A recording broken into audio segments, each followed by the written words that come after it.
Hoje daremos, então, continuidade para o nosso conteúdo sobre parasitologia. Na aula anterior, eu apresentei para vocês algumas características desse grande filo de animais, que é, então, disparado o maior filo de animais, tá? Ele é constituído por 1 milhão de espécies, e dentro desse grande filo, né, o filo Artrópoda, nós temos a maioria das espécies sendo terrestres. Mas lembrando que os artrópodos, então, subdivididos em 5 filos, como eu apresentei na aula passada. Um deles, que é o Trilobitomorpho, é constituído, então, por espécies que são todas elas fósseis, então não existe nenhum Trilobitomorpha vivo.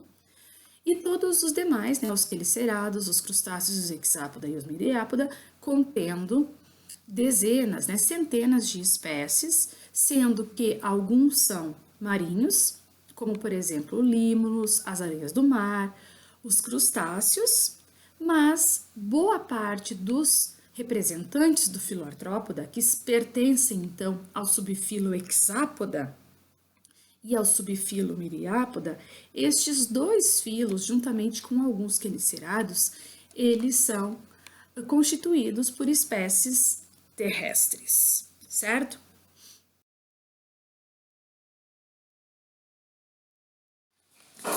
Na aula de hoje, então, eu irei apresentar para vocês características de um táxon, né, de um subfilo que apresenta, né, a maior parte dos artrópodos que são ectoparasitos ou vetores de doenças para animais domésticos. Né? Eu estou falando então do subfilo Hexápoda, tá? Que é o maior grupo, né, o maior táxon de animais do planeta. Tá? O nome Hexápoda quer dizer animais, né, com 6 pés, hexa, 6 podos pés. Então, os hexápoda, eles apresentam, então, 3 pares de patas, né, totalizando 6 patas, né, ou pernas. Então, como a gente pode observar aqui nessa imagem desse besouro, né, 1, 2, 3, 4, 5, 6. Então, 6 pés. Além disso, né, a maioria dos hexápoda, que inclui então a grande classe insecta, eles apresentam 2 pares de asas, tá? Que permitiram então a esses animais conquistarem diferentes ambientes ao longo, né, do planeta com esse poder, né, de voo. E além das asas, então, os hexápoda apresentam um par de antenas. Tá? O número de antenas e a presença das antenas também é uma característica que é usada para diferenciar os subfilos de artrópodos, tá? Como por exemplo, né, o subfilo Chelicerata, que inclui os aracnídeos, eles não apresentam antenas. O subfilo crustáceo, que inclui camarões, caranguejos, eles têm 2 pares de antenas. E o subfilo hexápoda apresentando um par de antenas. Então, 1 milhão de espécies, então é considerado, né, o maior grupo, o maior táxon de animais do planeta. Dentre as características, né, distintivas de hexápoda, nós podemos então destacar o tronco, dividido em tórax e abdômen, né, que os distingue, por exemplo, né, dos miriápoda, que é o grupo das lacraias e das centopeias, que tem, né, o corpo formado por uma cabeça e um tronco, sendo que nos miriápoda, então, o tronco não está dividido em tórax e abdômen. E nos hexápoda, nós podemos observar, então, o tórax e o abdômen, além da cabeça, é claro. Eles apresentam, né, as pernas locomotoras e as asas no tórax. Geralmente não, são sempre, né, 3 pares de pernas, por isso eles são chamados, né, de hexápoda. Apresentam, né, a maioria das espécies, 2 pares de asa. Além disso, apresentam uma casca do ovo impermeável o que é uma adaptação à vida, né, no ambiente terrestre. E outra característica também do subfilo Hexapoda é que eles apresentam um par de antenas, né, que os diferencia, por exemplo, dos Chelicerata, que não apresentam antenas. Os crustáceos apresentam dois pares de antenas, né, e os Hexapoda apresentam um par de antenas.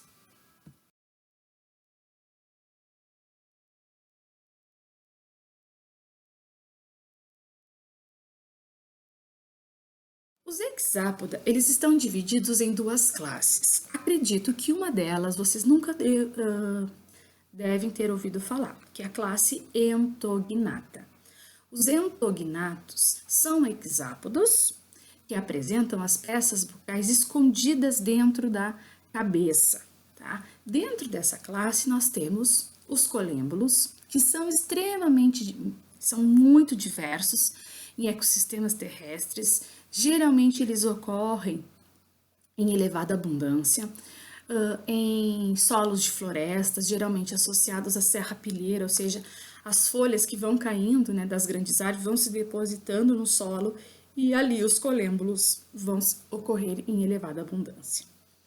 Outros entognatos são os proturos e os diplunos. Tá? É um grupo muito pequeno de hexápoda, e que vale a pena frisar que eles não têm asas, tá? Então, eles são hexápoda sem asas, tá?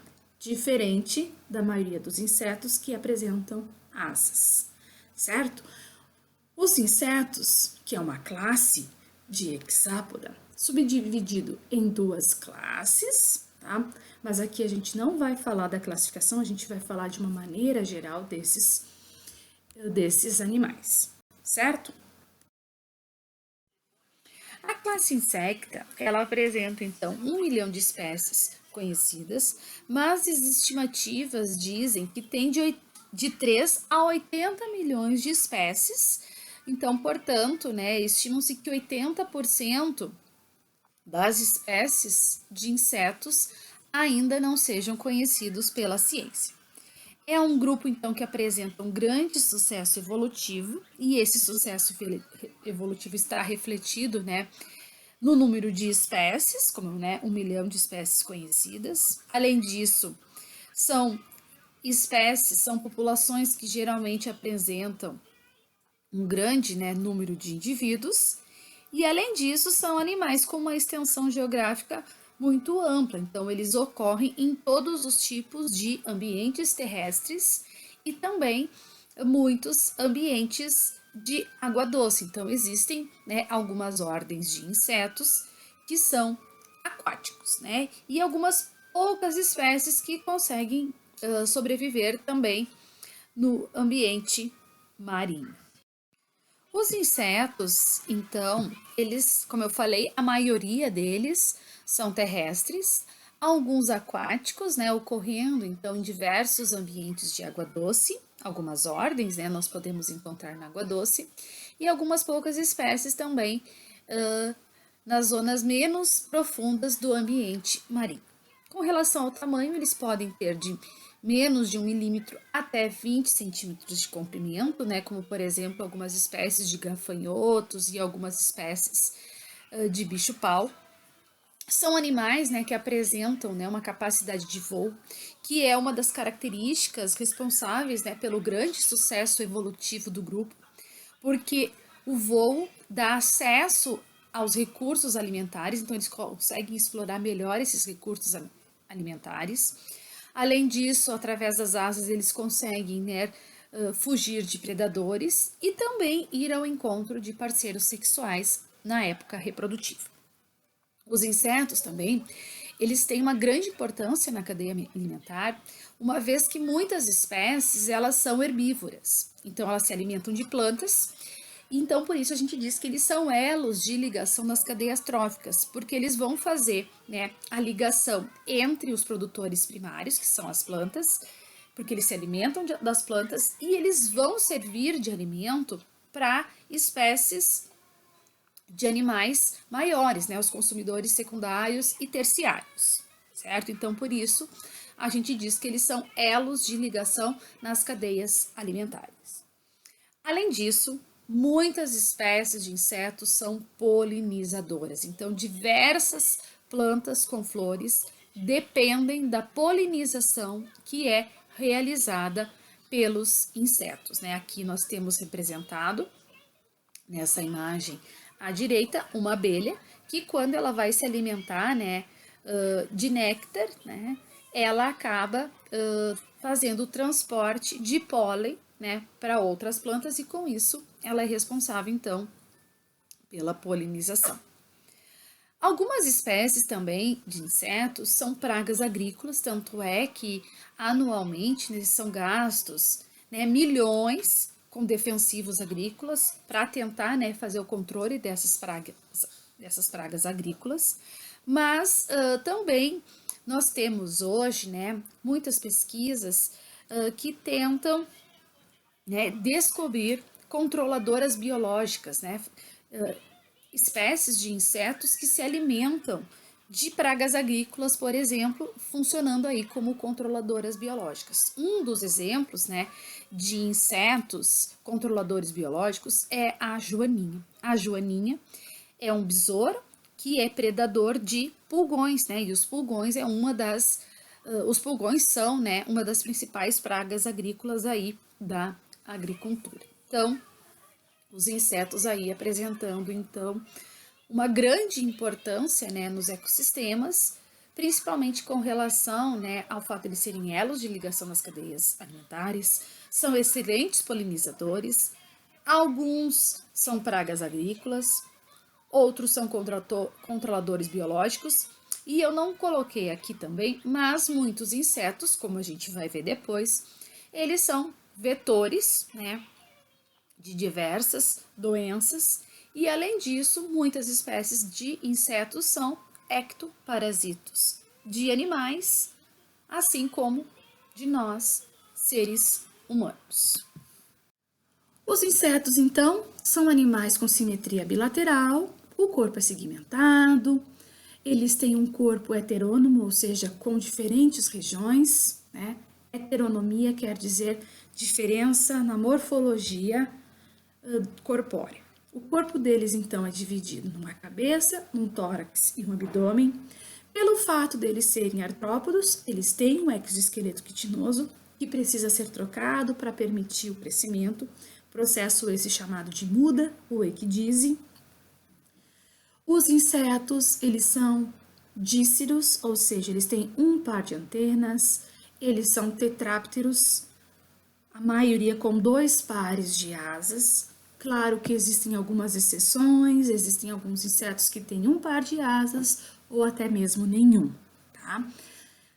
Vocês vão ver ao longo, né, da nossa disciplina, né, quando a gente for falar de algumas espécies de insetos que perderam as asas, tá? Além disso, os insetos são hexápodos, 3 pares de pernas, e eles apresentam lá na região da cabeça apêndices que são usados para alimentação, que são as chamadas mandíbulas. Então, os insetos, a gente fala que são animais mandibulados.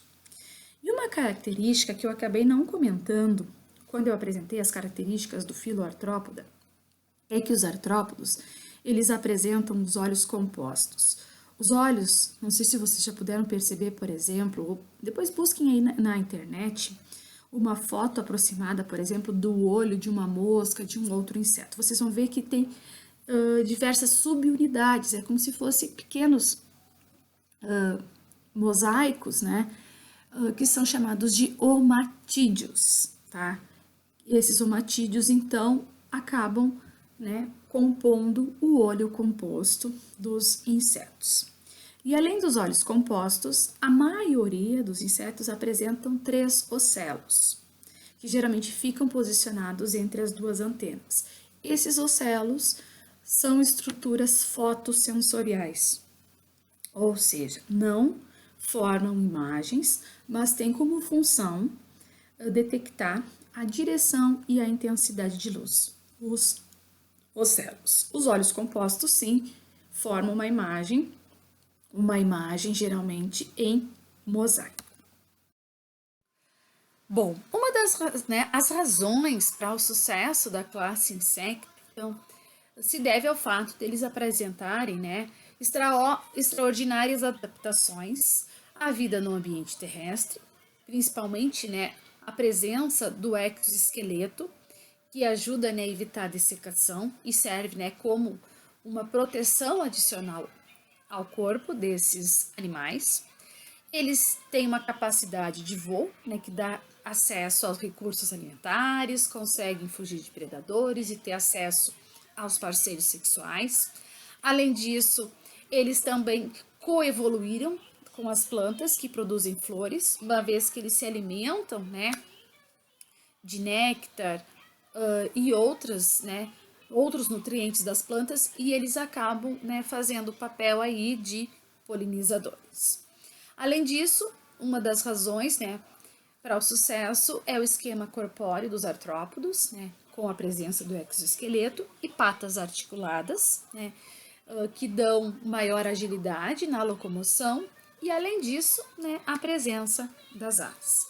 São animais, então, que apresentam um pequeno tamanho, mas mesmo sendo pequenos, eles possuem uma elevada capacidade reprodutiva, então a cada período reprodutivo, eles produzem, muitos ovos, e com isso, então, contribuem também para o grande número, de indivíduos de cada uma das espécies que compõem a grande classe Insecta. Outra característica, que garantiu o sucesso dos insetos é o desenvolvimento holometábulo, ou seja, aquele desenvolvimento em que eles passam por diferentes fases ao longo do seu ciclo de vida, como, por exemplo, a fase de ovo, a fase de larva ou lagarta, a fase de pupa ou casulo e depois a fase adulta. Esse tipo de desenvolvimento, então, ele evita a competição entre as fases iniciais, que são as fases de lagarta, e o adulto, porque as lagartas, as larvas, geralmente são herbívoras e os adultos se alimentam geralmente, às vezes, de animais, se alimentam de néctar, de pólen ou até mesmo de sangue, no caso das espécies que são hematófagas.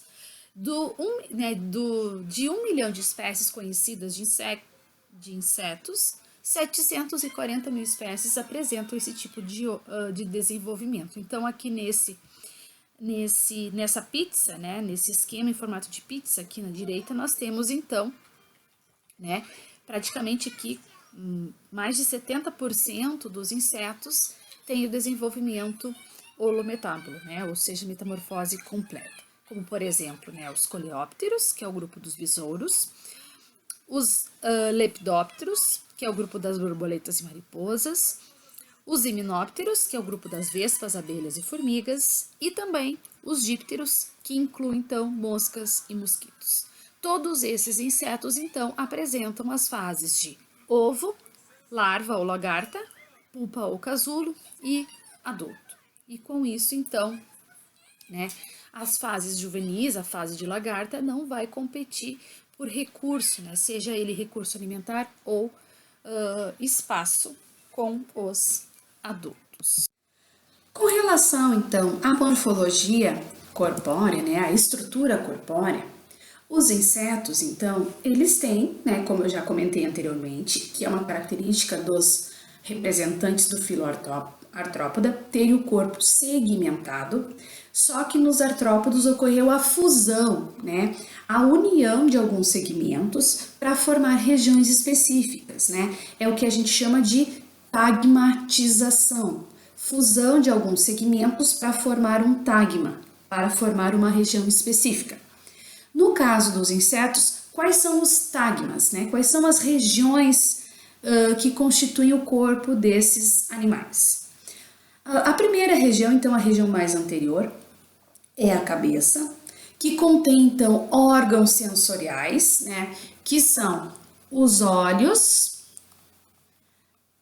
os ocelos, que são estruturas que detectam a intensidade e a direção de luz, mas não formam imagens, e as antenas. Então, olhos, ocelos e antenas órgãos sensoriais. São órgãos utilizados pelos insetos para eles sentirem, né, como eles vão enxergar o ambiente. E as peças bucais, que são usadas para captura e manipulação do alimento, né? Então, as peças bucais vão ter aí uma relação com o hábito alimentar dos insetos. Alguns insetos, as peças bucais são mastigadoras, outros ela vai ser lambedora, outras são peças bucais picadoras, sugadoras, como por exemplo, né, nas moscas e nos mosquitos, né? No caso das borboletas, as peças bucais vão estar adaptadas como se fosse um grande canudinho, né? Que eles vão introduzir no interior, né, das flores para retirar dali o néctar, que é a fonte de alimento de algumas borboletas, certo? Então, cabeça, órgãos sensoriais e apêndices bucais, né, para capturar e manipular o alimento.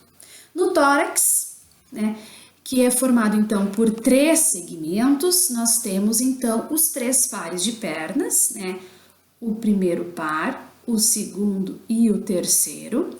E além disso, no tórax nós temos, na maioria, né, dos hexápoda, as asas, né, 2 pares de asas. As asas estão no segundo e no terceiro segmento torácico. E o abdômen, geralmente, né, mais desenvolvido e sem apêndices locomotores, tá? Alguns insetos apresentam cercos, que são usados muitas vezes, né, para defesa, e algumas fêmeas apresentam o ovo ovipositor, né, que é uma estrutura utilizada para ela depositar os ovos no ambiente, tá? Então, não esqueça, insetos têm o corpo dividido em cabeça, tórax e abdômen, apresentam 3 pares de pernas, né, totalizando então as 6 pernas, e geralmente com 2 pares de asas. E geralmente abdômen sem apêndices locomotores.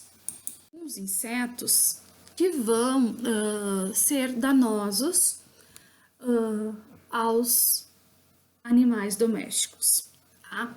Como eu falei, pessoal, os insetos, eles apresentam uma grande importância biológica porque muitos deles são controladores biológicos, muitos insetos são polinizadores, muitos são controladores biológicos, mas obviamente que muitos insetos podem atuar como vetores, ou seja, eles são agentes transmissores de doenças, não somente para nós seres humanos, mas também para outras espécies de animais. Como eles podem atuar como transmissores de doença? Através da transmissão mecânica, que é aquela que ocorre quando os insetos contaminam alimentos ou bebidas que serão consumidos pelo homem ou demais animais.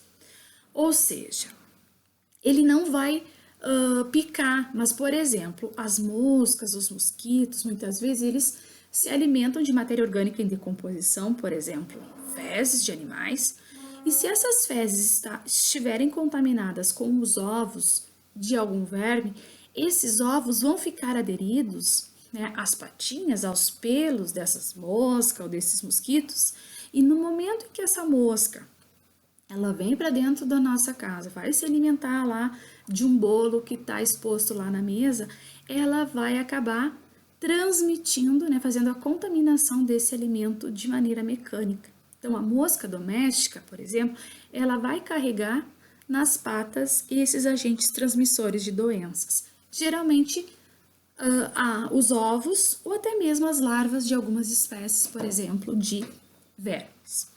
Mas os insetos também eles podem atuar como vetores através da picada, tá? Quando, especialmente insetos hospedeiros de vírus, bactérias, protozoários ou vermes, infectam as vítimas pela picada ou por outros meios, como por exemplo, a saliva e eventualmente as fezes, tá? Então, o inseto ele vem picar para se alimentar de sangue dos animais e de nós seres humanos, e aí ele acaba transmitindo esses patógenos através da picada ou através da saliva ou através das suas fezes, certo?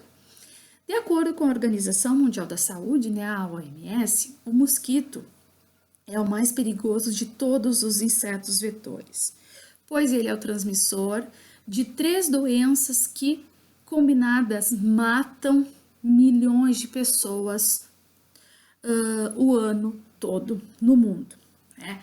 Eles são os transmissores da dengue, da malária e a febre amarela, né? São 3 doenças que ocorrem em grande frequência aqui no país, né? A dengue, ela ocorre no Brasil inteiro, a malária e a febre amarela estando mais restritas lá para a região amazônica e o nordeste do Brasil. Não quer dizer que ela não ocorra aqui, pode ocorrer, mas as maiores frequências de ocorrência dessas 2 doenças, a malária e a febre amarela, estão mais concentradas no norte e nordeste do nosso país.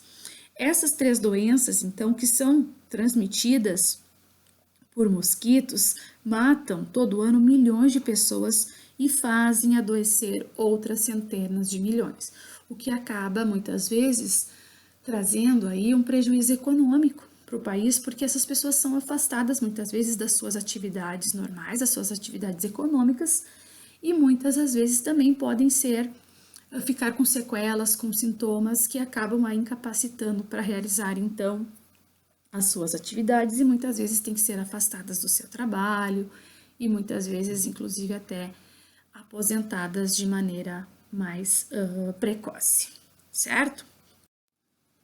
Nós temos aqui, pessoal, algumas protozooses e verminoses, né, doenças que são causadas por protozoários ou por vermes, que são transmitidas por insetos. E aqui só para vocês terem uma lembrança, né, isso é no ser humano. Na nossa disciplina aqui nós vamos focar em doenças que são transmitidas ou que são causadas pelos insetos e outros artrópodos nos animais, que não ser humano. Uma dessas doenças é a doença de Chagas, que tem como agente causador, né, o Trypanosoma cruzi, um protozoário, e quem faz a transmissão é o barbeiro. A leishmania, né, o calazar, que é a leishmaniose, tem a leishmaniose visceral e a tegumentar, que são causadas, então, por protozoários do gênero Leishmania e que tem também como transmissor mosquitos. Nós temos também a malária, que é uma doença causada pelo protozoário Plasmodium e tem como transmissor o mosquito Anopheles. Nós temos também a elefantíase ou filariose, também causada então por um verme, que é o Querelea bancroft, que é um verme nematóide, que é transmitido então pelo mosquito Culex quinquefasciatus. E uma outra doença causada por um verme nematóide, que é o Onchocerca volvulus. O Onchocerca causa uma doença chamada de oncocercose, que aqui no Brasil fica mais restrita a algumas tribos indígenas lá da Amazônia, e tem como transmissor, né, dessa oncocerca o mosquito borrachudo, né, um mosquito chamado Simulum guaianense, tá? Então, aqui eu trouxe, só para vocês terem uma ideia, então, 6 doenças que são causadas em seres humanos, ou por protozoários, ou por vermes, mas que são transmitidas para nós, seres humanos, através da picada, né, através ou de barbeiros ou de mosquitos. Nesse slide aqui, então, eu mostro para vocês, então, as ordens, né, as principais ordens de insetos que são vetores, né, ou seja, são transmissores de parasitoses para os animais domésticos, tá? Nós temos, então, como eu falei, aproximadamente 30 e poucas ordens de insetos, e destas, 5 ordens apresentam, então, espécies de insetos que são transmissores de algum tipo de parasitose para os animais, né, dos domésticos, assim como para nós também, seres humanos. Nós temos, então, a ordem Diptera, né, com diversas famílias, E a ordem Diptera, então, inclui as moscas, os mosquitos, os borrachudos e as famosas mutucas. Nós temos também a ordem Hemiptera, que inclui os barbeiros, né, que são agentes transmissores, né, por exemplo, da doença de Chagas para nós seres humanos, tá? Depois nós temos a ordem Siphonaptera, que inclui as pulgas e o bicho de pé. Nós temos então duas ordens que incluem piolhos, que são a ordem Anoplura, que inclui piolhos sugadores, e a ordem Malofaga, que inclui piolhos mastigadores, tá? Então, nas próximas aulas, eu vou apresentar para vocês alguns exemplos de mosca, mosquito, as pulgas e os piolhos, que são, então, vetores, né? Ou seja, né, transmissores de parasitoses para os animais. Aula de hoje, então eu vou mostrar para vocês algumas espécies de moscas, mosquitos, os famosos borrachudos e as mutucas, que são insetos, né, que têm uma grande importância na parasitologia veterinária e também humana, certo? Os dípteros são insetos que, quando adultos, apresentam um par de asas funcionais e um par de asas vestigiais. Esse segundo par de asas ele é extremamente pequenininho, ele é em formato de halter ou balancim.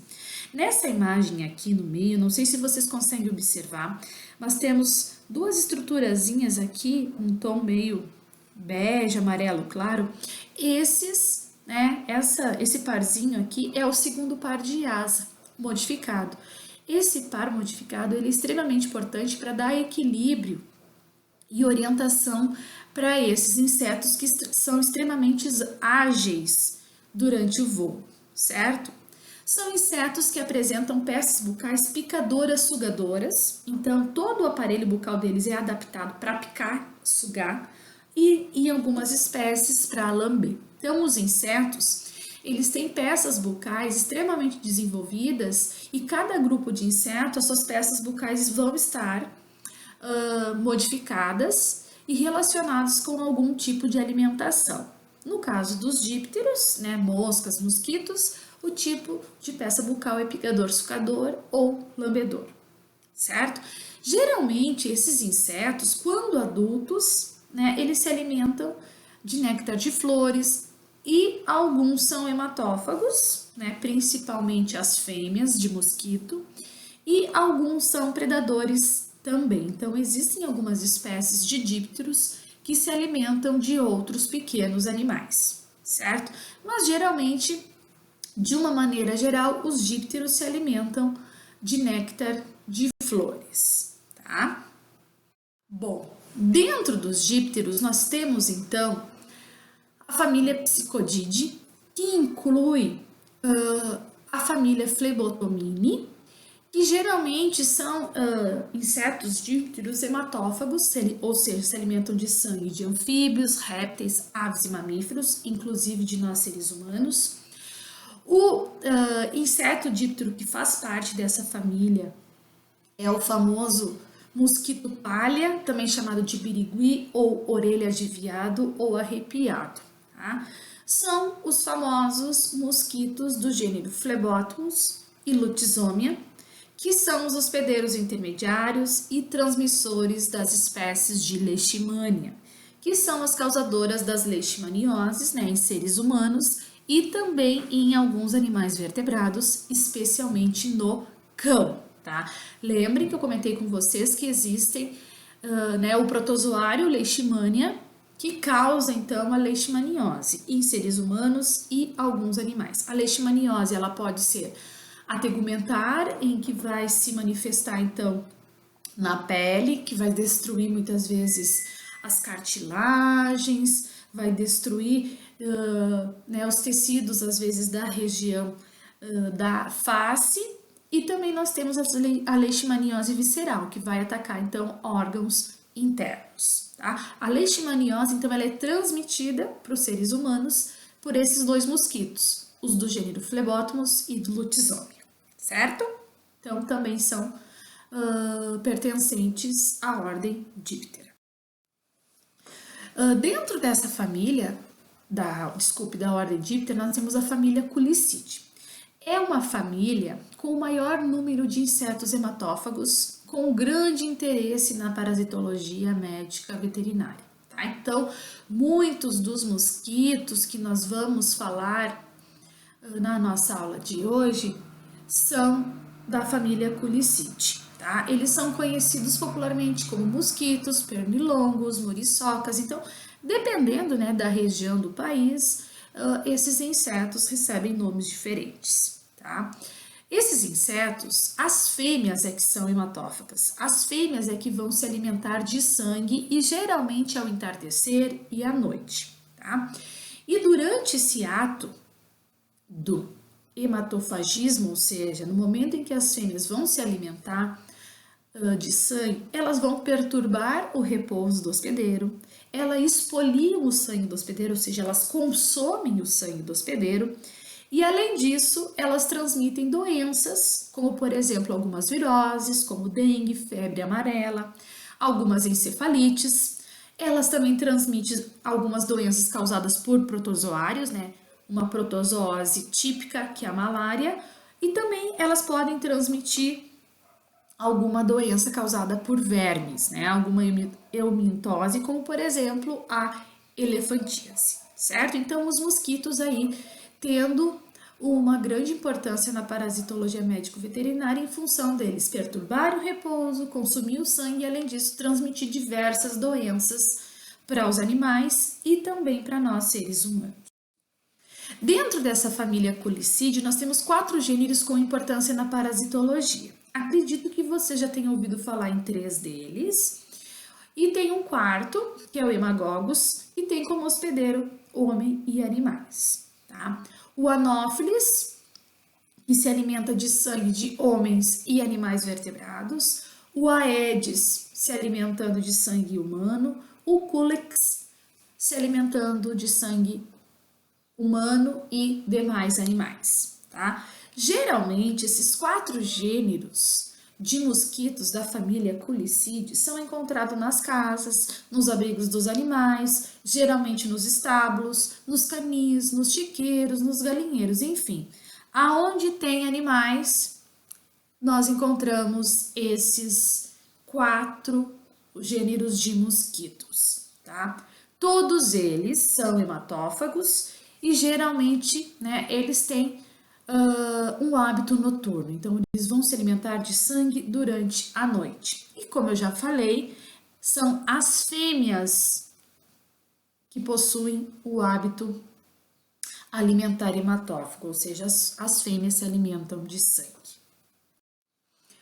Bom, além dos culicídeos, nós temos os dípteros da família Simulidae, que são mosquitos conhecidos como os borrachudos. Quem nunca tomou uma picada de borrachudo não sabe a dor que esses mosquitinhos causam na gente, né? Aqui na região, então, eles são muito abundantes, né? Nos últimos anos, a gente tem visto aí uma grande infestação desses mosquitos. Eles são geralmente bem pequenininhos, mas eles são extremamente vorazes, então eles se alimentam muito, né? E eles acabam atacando não somente humanos, mas demais animais, principalmente mamíferos e aves. Tá? Os borrachudos, então, eles têm uma grande importância na parasitologia devido a 3 fatores. Pelo fato, então, deles serem extremamente vorazes, então eles se alimentam de muito sangue, então eles acabam consumindo muito sangue de humanos e demais animais mamíferos e aves, como eu já falei, principalmente aqui nos estados do Sul, Rio Grande do Sul, Paraná e Santa Catarina, mas também no Rio de Janeiro e São Paulo, podendo inclusive levar a internamentos e muitas vezes algumas pessoas acabam se afastando do trabalho, principalmente profissionais da agricultura, né, que são profissionais que ficam mais tempo expostos no ambiente e ficam mais suscetíveis ao ataque desses mosquitos borrachudos, tá? Lembrando que existem muitas pessoas que são alérgicas, né, à picada de qualquer inseto e às vezes uma simples picada faz com que essas pessoas tenham que ir para o hospital e ter que tomar, né, um antialérgico rapidamente, muitas vezes através, né, de injeção. Além disso, os borrachudos, eles são transmissores da síndrome hemorrágica de Altamira, que é uma doença mais encontrada no norte do país. Eles também são os transmissores do verme Onchocerca volvulus, que é o causador da oncocercose, que é chamada de cegueira dos rios, que aqui no Brasil ela ocorre com maior frequência em algumas tribos da região amazônica, certo? Né?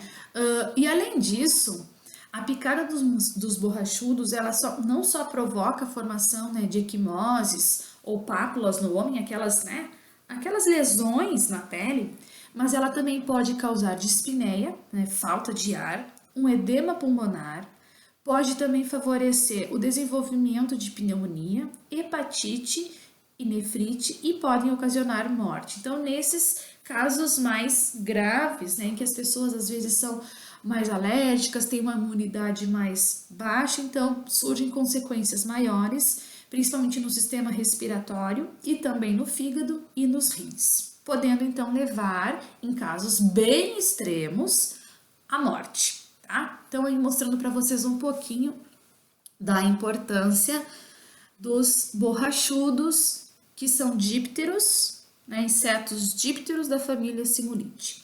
Ah, professora, eu preciso saber o nome das famílias desses insetos?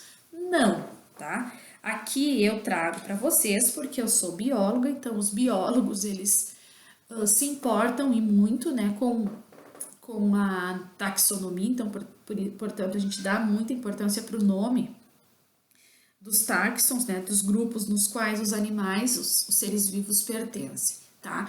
O que vocês precisam saber é o nome de alguns mosquitos específicos que transmitem alguma doença lá, aquelas que a gente viu nas aulas anteriores. Aqui, de uma maneira geral, eu vou falar, né, como eu já falei, de uma maneira geral, os borrachudos, as mutucas, as moscas, enfim, tá? Então, eu vou mostrar para vocês aonde eles estão inseridos, né, cada um desses grupos de insetos, portanto, eu vou mostrar, então, o nome da ordem, o nome da família na qual estes insetos específicos que têm interesse, então, aqui na nossa disciplina, eles estão inseridos.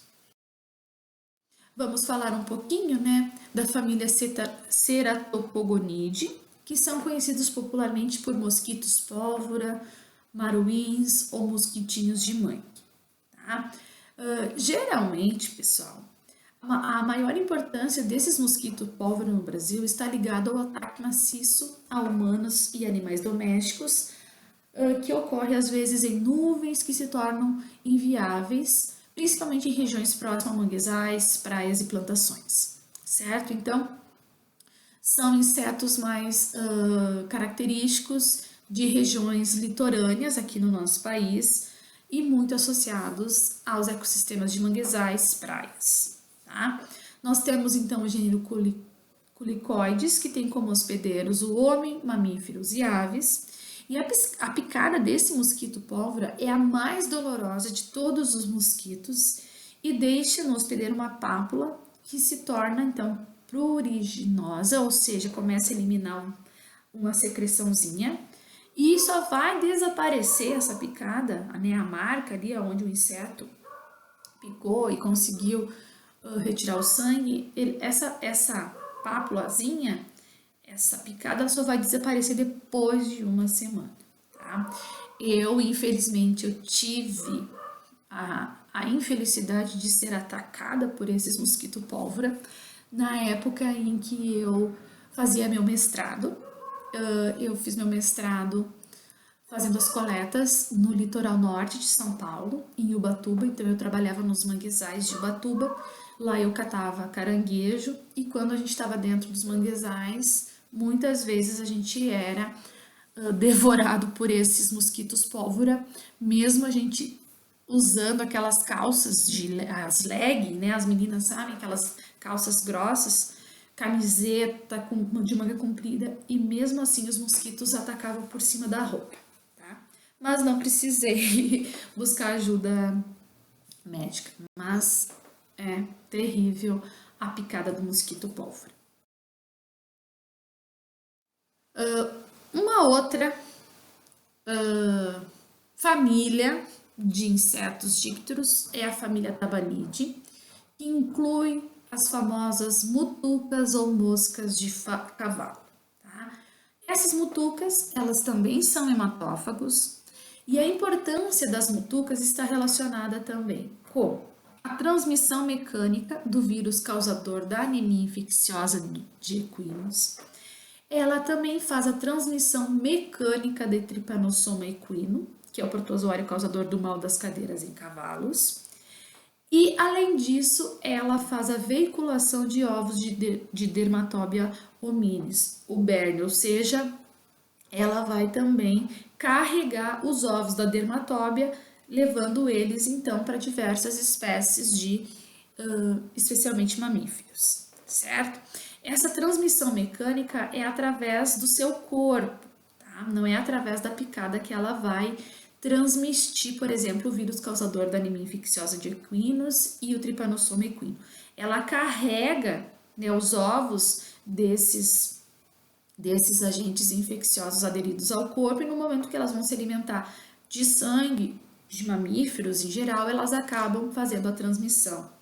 E além disso também fazendo a transmissão dos ovos da mosca berneira, né, da Dermatobia hominis.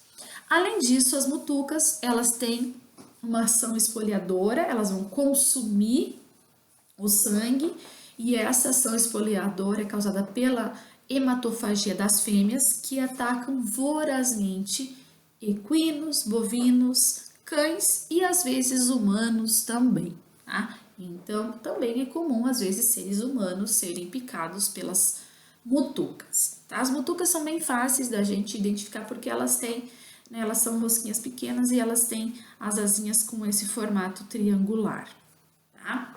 E lá na África, as mutucas, elas também são o hospedeiro intermediário da loa-loa, que é o causador da doença do sono, lá na África, tá? Então, o protozoário, né, o tipo de tripanossoma que causa a doença do sono lá na África, tem como hospedeiro intermediário a famosa mutuca. Bom, falar um pouquinho agora de algumas espécies de moscas. Tá? As moscas, então, também fazem parte da ordem Diptera, da infraordem Muscomorpha. Tá? As moscas, elas possuem uma grande importância biológica e médico-veterinária. Tá? Biológica, porque elas são úteis como polinizadoras, elas são decompositoras de matéria orgânica. Outra importância biológica das moscas é que elas são fonte de alimento para vários animais e, além disso, elas são predadoras de larvas de borboletas e besouros e, portanto, elas são consideradas então como controladoras biológicas, certo? Então, qual a importância biológica das moscas? São polinizadoras, são decompositoras de matéria orgânica, fonte de alimento para diversas espécies de animais e, além disso, são controladoras biológicas, ou seja, no momento em que elas vão se alimentar de larvas de borboletas e besouros, elas estão controlando as populações desses insetos que muitas vezes são danosos, especialmente alguns tipos de plantação, certo? Algumas moscas ainda, elas possuem capacidade de frequentar tanto o ambiente rural quanto o urbano e também o silvestre. Então, elas conseguem transitar por todos os tipos de ambientes.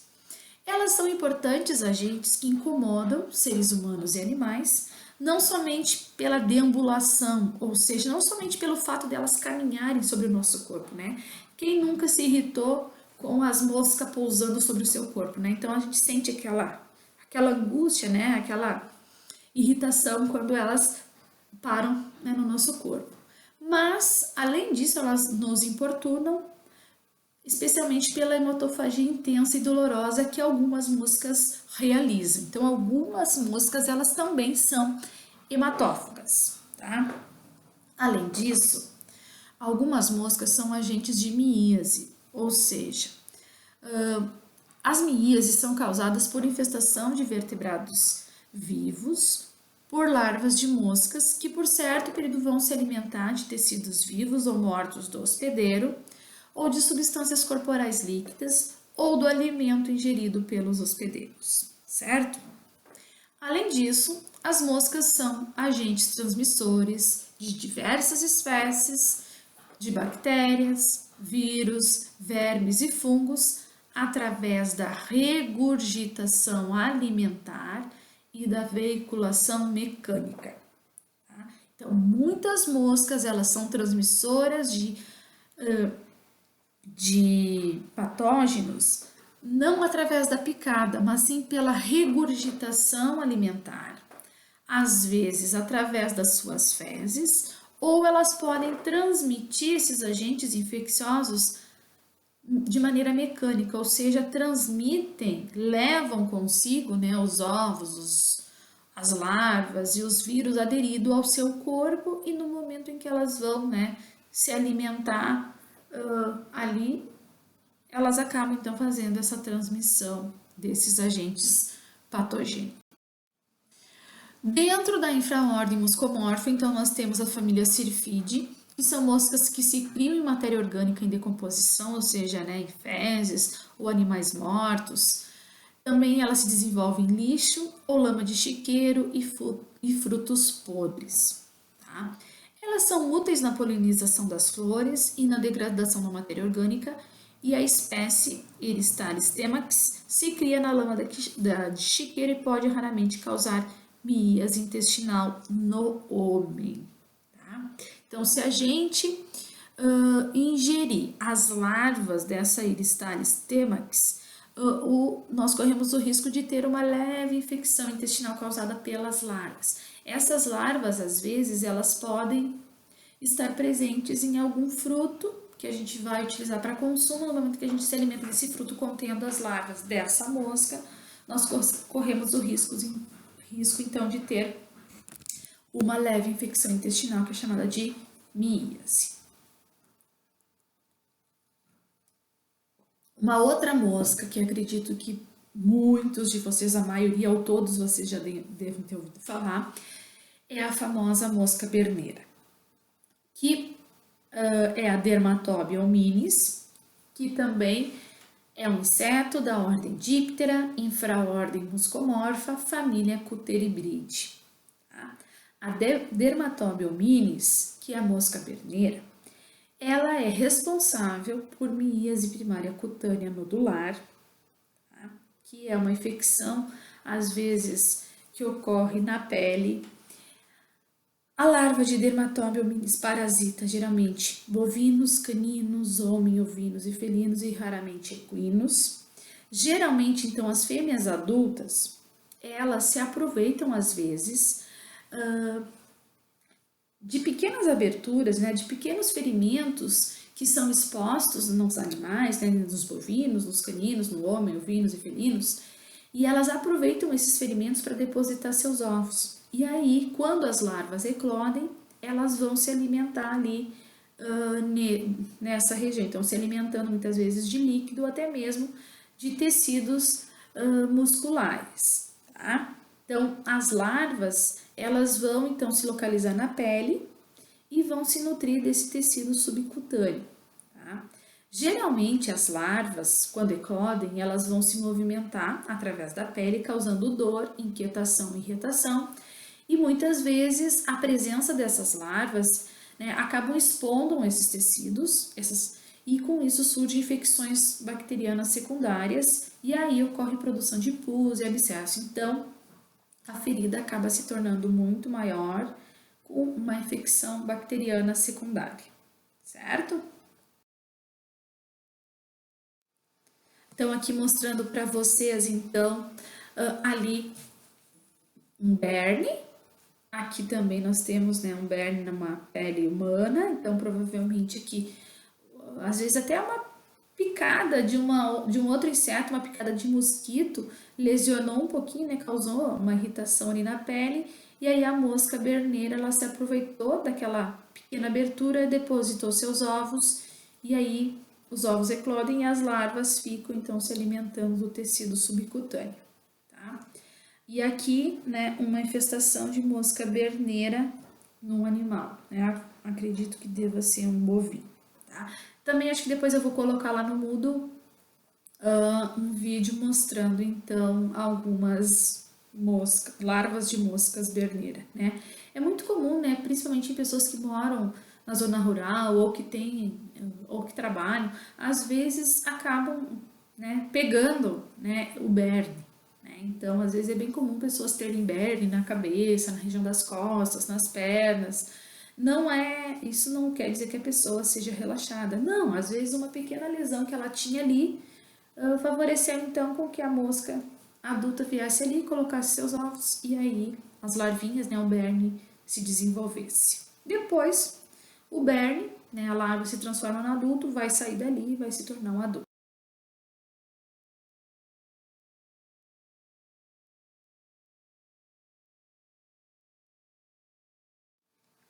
Bom, nós temos também, dentro da ordem Diptera, dentro da infraordem Muscomorpha, uma mosca chamada de Oestrus ovis, que é chamada de mosca nasal das ovelhas, que ela é encontrada então em ovinos e caprinos. Geralmente as fêmeas dessa mosca provocam grande inquietação ao depositarem suas larvas nas narinas de ovinos e caprinos. Então elas depositam os ovos ali na região nasal e aí dos ovos eclodem essas larvas e essas larvas acabam causando então essa inquietação e essa irritação. As larvas migram pelas fossas nasais e causam irritação, surgindo coriza que se torna então purulenta. À medida que as larvas se desenvolvem, os animais então apresentam movimentos bruscos, uma marcha cambaleante, muitos apresentam vertigem, frequentemente os animais caem, apresentam convulsões, ranger de dentes, uma salivação espumosa. Os animais algumas vezes deixam de se alimentar, emagrecem, tornam-se sonolentos e tristes, enfraquecem e morrem. Claro que essas consequências mais graves são em função de um maior número de larvas ocorrendo ali na região nasal desses ovinos e caprinos. Tá? Então, mostrando aqui para vocês uma outra mosca que causa muitos danos, podendo inclusive levar à morte de ovinos e caprinos, que é a Oestrus ovis, chamada de mosca nasal das ovelhas.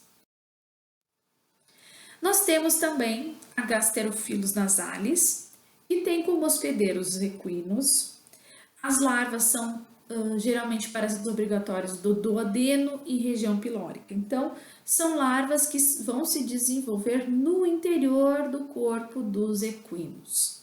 Tá? Se o número de larvas for elevado, pode provocar alterações digestivas, o animal emagrece, o animal tem cólica, apresenta prostração, ou seja, o animal fica caído, né, não tem vontade de levantar, e muitas vezes essas larvas acabam perfurando a mucosa do trato digestório dos equinos. Muitas vezes, as moscas adultas, ao se aproximarem dos equinos para depositar suas larvas, causam correria e pânico, fazendo com que alguns equinos possam ter lesões ou fraturas. E a migração da larva pela faringe, esôfago, estômago e piloro causa reação inflamatória local, mas as larvas não vão perfurar esses órgãos, elas apenas vão caminhar, né, vão se locomover até chegar ao intestino ou até a região pilórica. Tá? Então, as moscas elas vão depositar os ovos, as larvas, na verdade, na região oral, né, na boca dos equinos, e depois as larvas é que vão penetrar o trato digestório e causando lesões, então, danos lá no intestino. A Gasterophilus nasalis. Na verdade, né, eu falei na região da boca, mas na verdade também ela deposita essas larvas na região nasal, né, nas narinas dos equinos. Nós temos outra mosca, que é a famosa lambiolhos, que é a Ipelates, que ela possui um hábito alimentar lambedor e ela faz mudanças constantes de hospedeiro, então ela acaba se tornando um sério disseminador de bactérias, vírus e vermes, pois ela posa e se alimenta constantemente em feridas, nos cantos dos olhos, em órgãos genitais de animais, secreções sudoríparas, ou seja, qualquer líquido que ela encontra nos animais, ela vai utilizar como alimento. Então, se alimenta de líquidos de feridas, nos cantos dos olhos, nos órgãos genitais e secreções sudoríparas, tá? E com isso elas acabam sendo disseminadoras de bactérias, vírus e vermes. Nos humanos, elas são causadoras, são vetores de tracoma, que é uma doença causada por uma bactéria que pode causar cegueira. Ela também é vetor de conjuntivites e também de mamites, que é a inflamação do seio, e também ela pode causar úlceras cutâneas, tá? E uma outra família que eu trouxe aqui de moscas, que é a família Hipobocide, que inclui moscas ectoparasitas de pombos e carneiros, mas não trouxe nenhuma imagem dessas moscas aqui para vocês verem, tá? Então, aqui mostrando então a lambiolhos, que acaba então muitas vezes disseminando bactérias, vírus e vermes, porque ela vai se alimentar, como eu falei, em feridas, cantos nos olhos, órgãos genitais, secreções sudoríparas e com isso, né, causando algumas doenças, sendo vetoras, né, de algumas doenças, especialmente em animais e também nos seres humanos. Algumas moscas, né? Na aula de hoje, então, nós vamos continuar falando um pouquinho dos insetos da ordem Diptera, infraordem Muscomorpha, família Mucide, que é a família que inclui a mosca doméstica, né? Aquela mosca que habita residências na zona urbana e rural. Aquela mosca comum a todos nós, né? Essas moscas, quando adultas, elas têm um aparelho bucal lambedor ou picador sugador, tá? Então, elas se alimentam de qualquer alimento de origem animal, vegetal, qualquer produto que seja açucarado ou produtos de origem animal como fezes, urina, suor, catarro, o sangue. E as larvas dessas moscas, elas vivem em matéria orgânica em decomposição, ou seja, geralmente, né, em animal ou vegetal em decomposição. Então, essa mosca, a mosca doméstica, ela é uma frequentadora, então, habitual das nossas residências, tanto na zona urbana quanto rural. Ela é uma mosca, então, que tem por hábito invadir chiqueiros, galinheiros, currais, estrebarias, enfim. Elas vivem em todos os tipos de ambientes, sejam ambientes naturais, quanto ambientes habitados tanto por seres humanos quanto por animais. Como eu já comentei, é uma mosca então que se alimenta de substâncias animais e vegetais, principalmente as açucaradas, e ela se alimenta de produtos, né, de origem animal como fezes, urina, suor, catarro, pus e sangue. Tá? As moscas domésticas, elas antes de ingerir o alimento, elas depositam uma gota de saliva sobre o mesmo para amolecê-lo e em seguida o absorve. E é geralmente, né, nesse momento em que elas depositam essa gota de saliva, é que elas podem muitas vezes acabar sendo as transmissoras de algum patógeno para os animais e também, né, para nós seres humanos. As moscas, elas se alimentam constantemente e defecam a intervalos frequentes de 5 minutos, né? Então, no momento em que elas estão se alimentando, elas estão evacuando, estão comendo e estão evacuando. Tá? Geralmente, pessoal, as moscas também, elas se alimentam, tá? E essa gota de saliva que elas colocam e a regurgitação dos alimentos e a deposição das fezes deixam marcas características em paredes, fios, espelhos e móveis, né? Quem nunca percebeu, principalmente as mulheres, né? Aqueles pontinhos pretos que a gente observa às vezes em lâmpadas, em espelhos, em móveis. Aqueles pontinhos pretos nada mais são do que a regurgitação de alimento ou as fezes das moscas, certo? A mosca doméstica, então, ela é vetora, então ela é transmissora de diversos patógenos, não somente para nós seres humanos, como para os demais animais, principalmente através da regurgitação alimentar, certo? Então, como eu comentei com vocês, no momento em que elas colocam uma gota de saliva para amolecer o alimento, elas acabam então fazendo, né? Acabam contaminando o alimento com algum tipo de patógeno ou até mesmo o animal. Geralmente, elas se alimentam em fezes, feridas ou animais mortos e depois voam à distância, depositam essa saliva contaminada com vírus, bactérias e vermes sobre o alimento do homem ou demais animais. Então, aquela mosquinha que está lá no ambiente se alimentando de feridas, de fezes contaminadas, ela vai vir para dentro das nossas residências ou vai para o ambiente dos animais e vai acabar contaminando o alimento e com isso, então, sendo transmissora de diversos patógenos. Além disso, as moscas elas podem fazer a veiculação mecânica de patógenos aderidos às patas ou cerdas do corpo.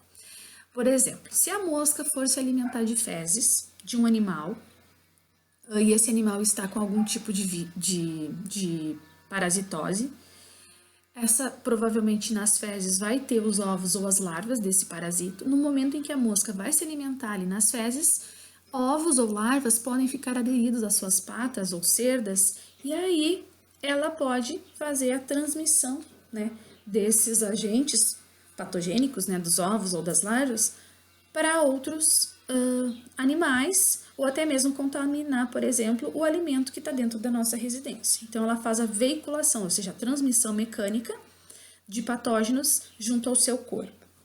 Além disso, a mosca doméstica, ela pode exercer o papel de hospedeiro intermediário de alguns vermes de importância veterinária, como um nematóide parasito de cavalos e pôneis, que é o abronema, e um outro cistóide parasitos de animais domésticos, que é a Harleitine. Então, além dela fazer a transmissão de patógenos através da regurgitação alimentar ou através da transmissão mecânica, elas também servem de hospedeiro intermediário para algumas espécies de vermes, certo? Cabe lembrar, frisar, na verdade, que dificilmente ocorre a contaminação através das fezes da mosca doméstica. Tá? A contaminação do alimento ou a transmissão direta para os animais. Pois, apesar das suas fezes possuírem patógenos, elas geralmente defecam em paredes, tetos, fios, móveis, espelhos, certo? Então, a contaminação ela é muito mais provável de ocorrer através da regurgitação alimentar do que com as fezes, tá? Pode ocorrer com as fezes, mas é mais difícil. Bom, uma outra mosca, que eu acredito que alguns de vocês já tenham ouvido falar, que é a Stomyxis calcitrans, que é a mosca dos estábulos, tá? Essa mosca dos estábulos, então, é uma mosca que ela é hospedeiro intermediário do Abronema immunolepis, que são dois vermes, parasitos de animais.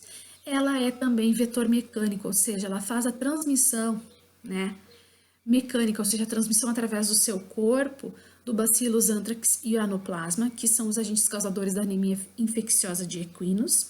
E ela também faz a veiculação dos ovos de dermatóbio, ou seja, ela também faz a transmissão mecânica dos ovos da mosca berneira. Tá? Geralmente, essa mosca dos estábulos, quando adulta, é encontrada em partes altas das paredes de estábulos e habitações próximas a estrebarias, e elas são hematófagas. Tá? Geralmente, a larva ela se desenvolve em esterco de cavalo e as larvas são coprófagas, ou seja, se alimentam de fezes, certo? A mosca dos estábulos, a sua picada é dolorosa e geralmente os equinos são os animais mais atacados e muitas vezes apresentam lesões e dermatite no local da picada dessa mosca dos estábulos. Uma outra mosca que também muitos de vocês acredito que já tenham ouvido falar é a mosca do chifre, a Hematobia irritans, que geralmente é uma mosca que importuna muito bovinos, caprinos e mais raramente ovinos, equinos e caninos, tá? É mais comum dela ficar importunando bovinos e caprinos. Geralmente é uma mosca que pousa sobre a cabeça e o dorso animal e muitas vezes elas acabam perturbando e irritando esses animais e eles acabam muitas vezes ficando, né, agitados, o que pode algumas vezes gerar algum tipo de acidente, os animais acabarem se batendo sobre alguma superfície sólida, um com o outro, e isso pode gerar algum tipo de lesão. Outra mosca, muito conhecidas de todos nós, são as famosas moscas varejeiras, que é a Cocholomilia omnivorax, que tem como hospedeiro tanto o homem quanto animais. Tá? A mosca varejeira, ela só coloca os seus ovos em ferimentos recentes da pele dos hospedeiros. Tá? Então, ela coloca os ovinhos lá nos ferimentos. Então, se, por exemplo, existir alguma ferida, alguma lesão no animal, no ser humano, ou até mesmo uma picada maior que expôs algum tipo de tecido, essa mosca vai se aproveitar e vai colocar seus ovos. As larvas vão eclodir e vão se alimentar do tecido muscular. Tá? Já os adultos, a mosca varejeira, ela se alimenta de néctar de flores, sucos de frutas e secreções de feridas. Tá? Não é ela que se alimenta do tecido muscular, e sim as suas larvas. Ela se aproveita ali dos ferimentos recentes, né? É muito comum também, antigamente, quando o pessoal ia fazer o charque, né? Colocava, né? Os pedaços de carnes ao ar livre para secarem, e aí as moscas varejeiras se aproveitam, né? Dessa carne, né? Desse tecido exposto, e elas acabam colocando os seus ovos. Então, né? Quem faz charque, então tem que ter o maior cuidado para as moscas varejeiras não virem depositar os seus ovos, porque as larvas vão se alimentar desse tecido, vão se alimentar dessa carne, certo? Não o adulto. Geralmente a miríase, né, a infecção, inicia-se sempre sobre lesões recentes da pele dos animais. As fêmeas geralmente colocam os ovos próximos a essas lesões e as larvas eclodidas vão se alimentar do tecido muscular. Nesse momento em que elas vão se alimentando, elas vão dilacerando os tecidos do hospedeiro e muitas vezes os animais, eles vão apresentar um odor repulsivo, né? Um cheiro horrível, porque vai ali, né, dilacerando, vai necrosando, vai destruindo os tecidos, vai lesionando ainda mais o tecido muscular. Os tecidos acabam ficando necrosados, surgem infecções secundárias, geralmente causadas por outras moscas ou até mesmo por bactérias. Então, outras moscas acabam se aproveitando das lesões causadas pelas larvas da mosca varejeira. Tá? As larvas podem causar peritonite, claudicação, cegueira e outras afecções secundárias, outras doenças secundárias, especialmente causadas por bactérias. Tá? Então, mostrando aí para vocês também a importância, né, das moscas varejeiras como danosas, né, aos animais e também a nós seres humanos, especialmente as suas larvas. Bom, falar um pouquinho agora da ordem Siphonáptera, que inclui as famosas pulgas, tá? Nós temos então 2.400 espécies descritas, então nós temos 2.400 tipos, né, espécies diferentes de pulgas, tá? São insetos muito pequenos, não apresentam asas, tá? É uma característica das pulgas, e elas apresentam as antenas muito curtas, tá? As pulgas apresentam um corpo comprimido, ou seja, ele é achatado lateralmente e muito rígido, tá? As patas posteriores são longas e adaptadas para saltar e agarrar. Então, as pulgas, elas perderam as asas, mas elas desenvolveram o terceiro par de patas, que é extremamente longo e adaptado, então, para saltar e se agarrar no corpo do hospedeiro. As pulgas são insetos que apresentam peças bucais sugadoras picadoras e os adultos são ectoparasitos de mamíferos e aves, se alimentando de sangue, ou seja, eles vão se aderir na pele dos mamíferos e aves e dali vão sugar o seu alimento, certo? Então, ectoparasita, parasito que fica no lado de fora. Então, ele se adere a pele do seu hospedeiro. As pulgas, elas causam desconforto, né, ao homem também e aos demais animais domésticos, além de problemas de saúde, né? As pulgas, elas podem causar dermatites alérgicas, elas podem transmitir viroses, elas podem fazer a transmissão de vermes e, além disso, também transmitir doenças causadas por bactérias, como, por exemplo, a peste bubônica, a tularemia e a salmonelose. Então, além delas consumirem, né, o sangue dos animais, causando desconforto, irritação, uma dermatite, às vezes, né, a própria presença dela ali causa uma irritação local, as pulgas ainda servem de transmissoras de vermes, de vírus e de bactérias. Então, elas podem ser os transmissores de outras doenças que são causadas por outros seres vivos. Tá? Então, mostrando um pouquinho aí para vocês, então, a importância das pulgas dentro da parasitologia. As pulgas, então, elas podem atuar como ectoparasitos, tá? Elas são agentes espoliadoras sanguíneos, então elas se alimentam do sangue, elas são hematófagas, elas provocam irritação da pele devido à picada, ocasionando a dermatite e reações alérgicas, tá? Com isso, elas acabam causando lesões cutâneas, né, lesões na pele, nos locais de parasitismo, especialmente, então, por pulga penetrans, que é o bicho de pé, e, além disso, com a possível veiculação mecânica do tétano. Ou seja, as pulgas, elas também podem fazer a transmissão mecânica da bactéria causadora do tétano, de gangrenas gasosas e de esporos de fungos. Então, além das pulgas causarem essas lesões, elas ainda podem transmitir, como eu falei, diversos tipos de vírus, de vermes, além disso, de bactérias e também de fungos. As pulgas, elas atuam então também como transmissores ou vetores de vírus, principalmente vírus que são agentes da mixomatose em coelhos. Além disso, também são transmissores de doenças bacterianas, como as transmissoras do agente da peste bubônica, do agente da tularemia, da salmonelose, tifo murino, agente da rickettsiose e transmissão mecânica do calazar canino, né, da leishmaniose